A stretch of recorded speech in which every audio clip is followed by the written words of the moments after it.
I left the house on Sunday, April 7th with no plans to vlog, hence why there's none of my normal opening drivel. However, 2 orbits into the session and no content left on my hard drive to edit, I figured this was as good a time as any. Let's fire it up.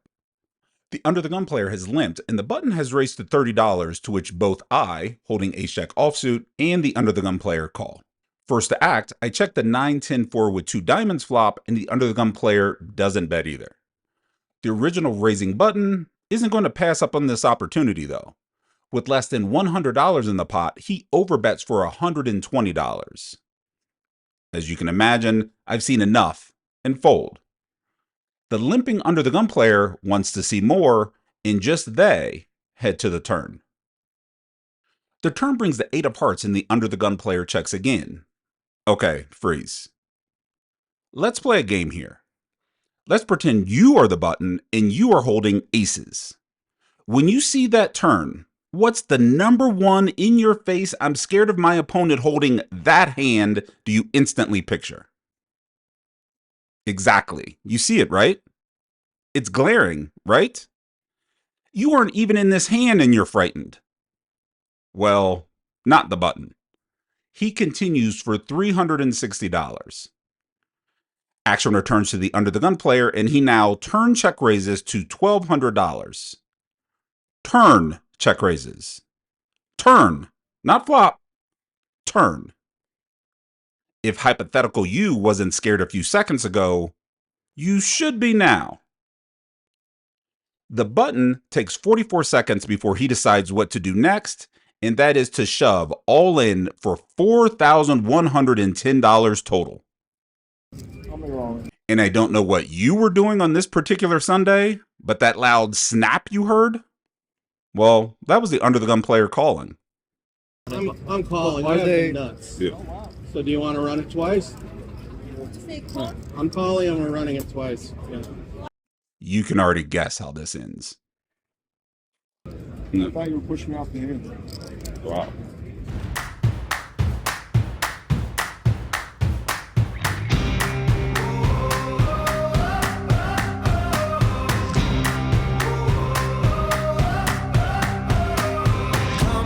From nothing, grinding and running, struggling to survive. One day I'll make it. I'm gonna wake up. I think I have the best hand. Stack it up, stack it up, stack it up, stack it up. Making that money, rain on me. Making that money, living that dream. Making that money, rain on me. Making that money. Was it 60? That's all. 60. I have airball.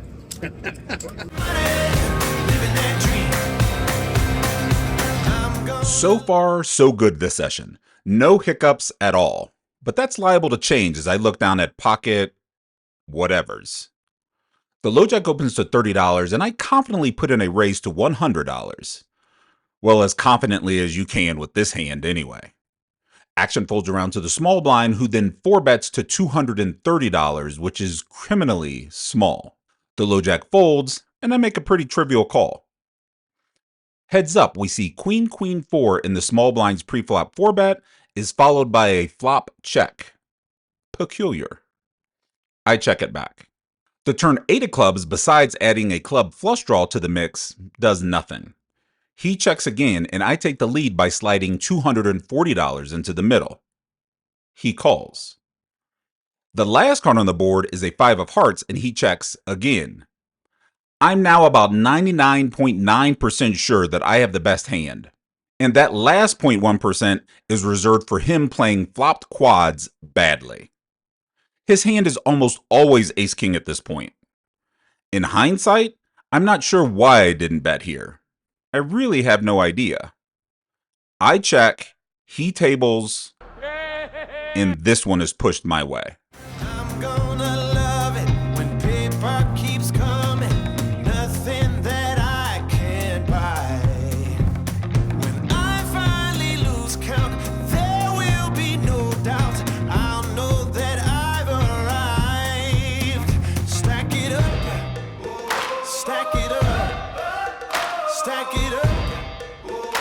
stack it up. Making that money, money, rain on me.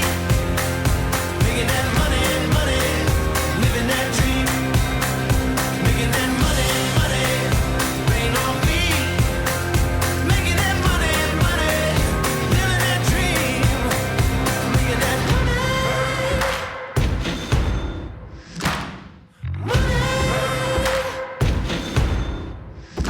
making that.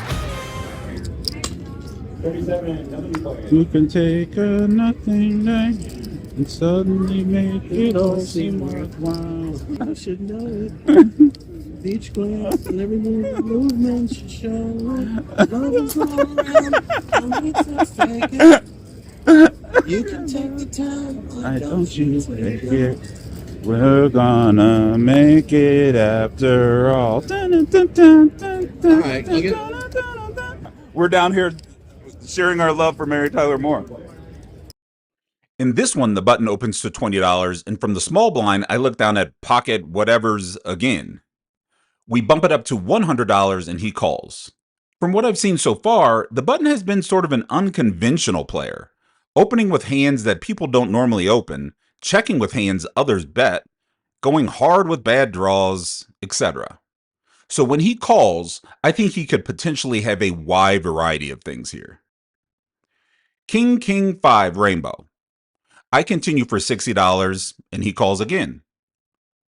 The turn 6 of diamonds appears, and I slow down. Check. He now bets $100, which honestly could be pocket 9s. I call. On the river 4 of clubs, I check to him again, and he bets $200. At this point, he's most likely not bluffing, but sometimes knowledge from my brain has a hard time reaching my hands, and before you know it, my hands, not my brain, has thrown $200 into the middle for a call. He shows me pocket aces because I'm dumb.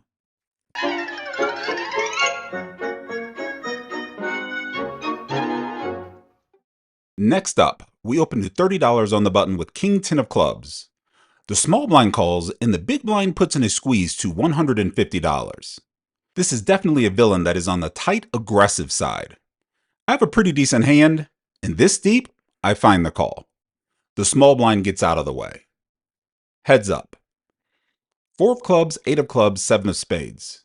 The big blind checks, which is a little surprising as hands like 6-5, 7-6, 8-7, 5-4, pocket 8s.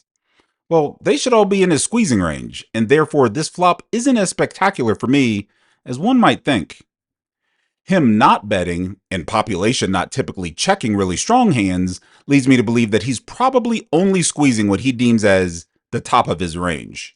Hands like aces, kings, ace-king, ace-queen, pocket queens, stuff like that. Like most, he's probably not balanced. So I take this opportunity to begin stealing this thing. I bet $140. He doesn't call quickly, but after some thought, he does call. The turn pairs the 4 and he checks again. That 4, it's a little bit bad for me. His overpairs that he did decide to check on the flop have now counterfeited any 2 pair I may be trying to represent. I check this straight back knowing that a club may be a viable river escape. The 8 of hearts appears on the river, and now he retakes the betting lead with a $250 wager. I don't believe him. I mean, I believe he has king high beat, sure, but I don't believe he's squeezed preflop, checked back an 8 on the flop, and then loves the 8 on the river. So I decide to see if my intuition is right by raising him to $700. In this game, regardless of pot size, $700 is still $700, and it's mostly taken seriously. He goes into the tank for 1 minute and 21 seconds, oscillating between what appears to be on the verge of folding to on the verge of calling and back, before eventually his cards hit the muck.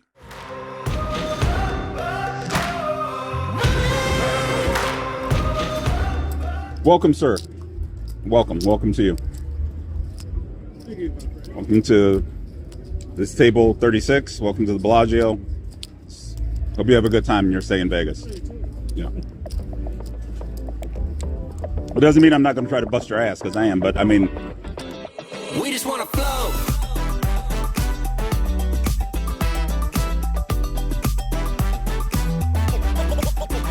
We just wanna flow.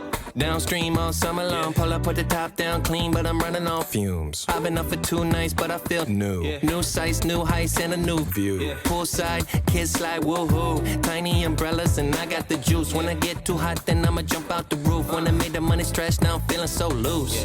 And it's lovely. Got me pouring Paul free in the bubbly. Chop it up with Bubsy, it don't even bug me. It's all good if you're great and love me. We just wanna flow. We just wanna flow. Yeah, yeah. We just wanna flow. Yeah, yeah, yeah. We just wanna flow. Tiptoe to the deep end. About to go on somersault into the weekend. Whoa. Mid-session update time. We're up. That's the entire update. We're up. So we can let go. Chuck up a 3, no need, we need 2. We play for fun, no need to keep score. This one is still confusing to me. I open pocket 6s from under the gun, and the only caller I get is the big blind. On a flop of Jack, Deuce 3 Rainbow, he checks, and I choose not to continuation bet. The turn brings a backdoor flush draw with the 7 of spades. He now leads for about half pot, $20, and I call. The spades brick on the river when the ace of hearts shows up, and he checks.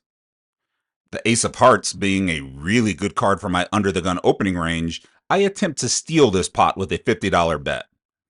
Basically just trying to get him to fold a better pair. He super snap calls. Look at this again. Super snap calls. I table my 6s and he says, 6s are good. Oh, 6s are good. Okay.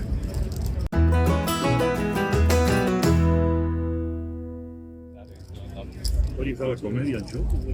What's that? What do you call a comedian show? No, I make poker videos. Oh, you gotta watch it. It'll change your life. Change your life. It's on YouTube. Seriously, he makes the best one. I'm fucking making his head go this fucking big. Not the head you can see, though. Motherfucker, I had to go now. Damn it, friendship.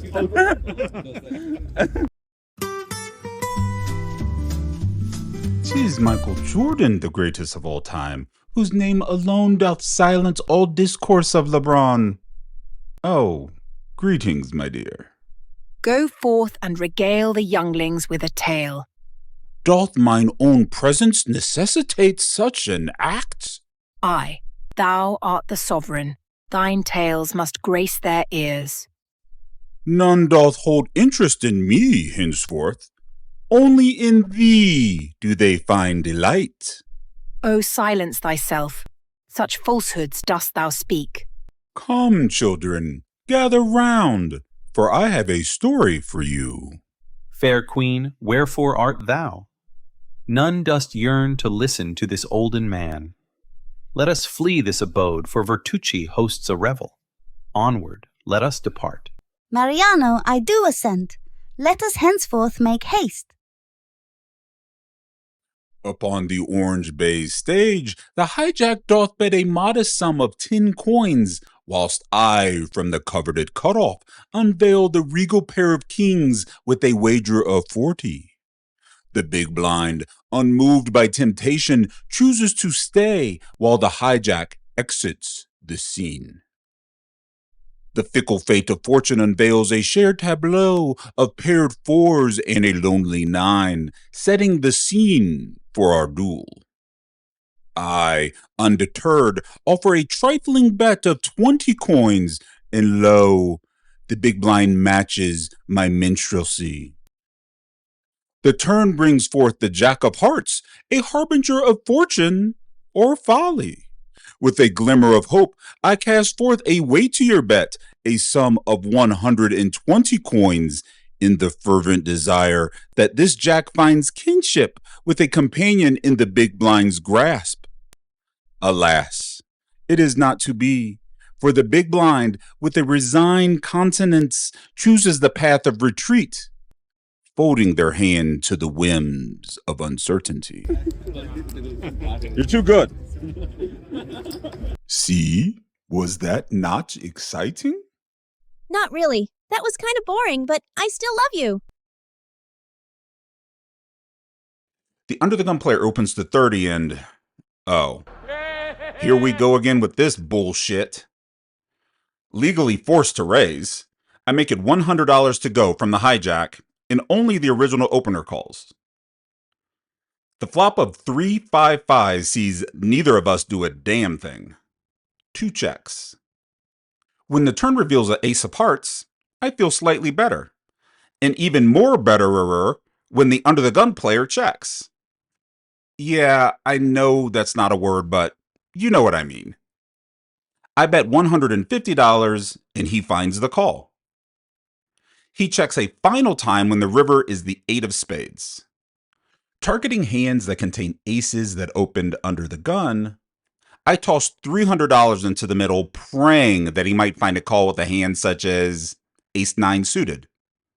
But after some thought, he folds. A few hands later, another one begins with the under the gun player opening and me looking down at... This time, however, I don't 3-bet. I just call. Let's mix things up a bit. So we go to the flop, heads up. 6-5-3 rainbow. Perfect. A board in which I may have a perceived huge advantage, even if in theory, reality, I probably don't. Either way, I'm donking. I lead into him for $25 and he pauses, then calls. The turn 10 of diamonds doesn't help me in any meaningful way. However, I decide to lean heavily into the overfolding nature of our villain and I slide $130 into the middle. This does the trick. From this day forth, you put your faith in me.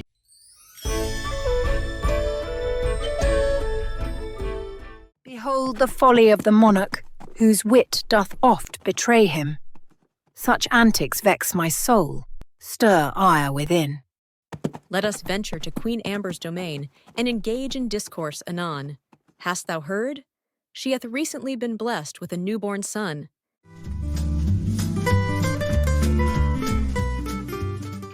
Enter the stage the LoJack, with gold in hand, and our gallant hero peering down upon 2 offsuit queens, doth raise the stakes to 100-fold. Fresh villain doth emerge, cloaked in shadows as the big blind, doth choose to escalate the wager to 300, raising the stakes even higher. The LoJack in prudence folds, while our hero with a hand of great valour persists by calling. Methinks I shall thrust mine entire wager upon his visage. Ethan, Andrew, Bradley, art thou not occupied with thy scholarly duties? Depart from our presence, thou. The stage reveals the communal cards, the 9 of clubs, the 6 of spades, and the 10 of clubs. A relatively benign flop for our hero. A safe tableau, indeed. Yet the big blind shows no trepidation. He presses on with a bid of 300, to which our hero calmly responds with a call. Now the turn unfolds. The ace of diamonds is dealt. Alas, what dire straits hath befallen. Indeed, much to our joy, the big blind refrains from further bidding, opting instead to check. I trust our hero mirrored this action. Indeed, he did likewise. As the river reveals a jack, hope flickers anew. That jack favors the hero's hand. Pocket jacks hold a strong claim. Precisely my thoughts. Thus, imagine my dismay when the villain checks once more, and our hero refrains from a final decisive push. What madness is this? Did he merely check? Yes, and fell to pocket kings. My ire knows no bounds. Could young Ethan have been right all along? It's my savior. Why did you bring it? Thank you, Ace. Thank you, Ace, one time. I don't know why I pushed that on the river. I told myself, Queen or Jack, I'm just shoving river. And then the Jack came, and then I'm just like, ah. As the session is drawing to a close, I open ace-10 offsuit from under the gun to $20 and only get action from the big blind. On a flop of 6-3 jack, he checks and I see bet for another $20 and he calls. The turn pairing jack gets checked by both of us. I finally do make a pair on the river, but before action is on me, he leads for $40. He could easily have a jack here, which I don't beat, but I don't see folding in my future either. I call and drag this one when he shows ace-9 offsuit. What a cooler. What a cooler. Making that money rain on me. Making that money, living that dream. So we're done, up 450-ish in, I don't know, 4.5, 5 hours. I know there wasn't a lot of me in this vlog. I didn't do a mid-session update, really, and I really didn't even start the vlog properly. I just kind of turned on the camera about 2 orbits into a session. So not a bad session. Would have been a little bit better had I not run my queens into pocket kings. But it is what it is. Any profit is good profit. So if you like the vlog, even though I wasn't in it that much, leave me a comment. I will probably respond, and subscribe. And I will see you next time.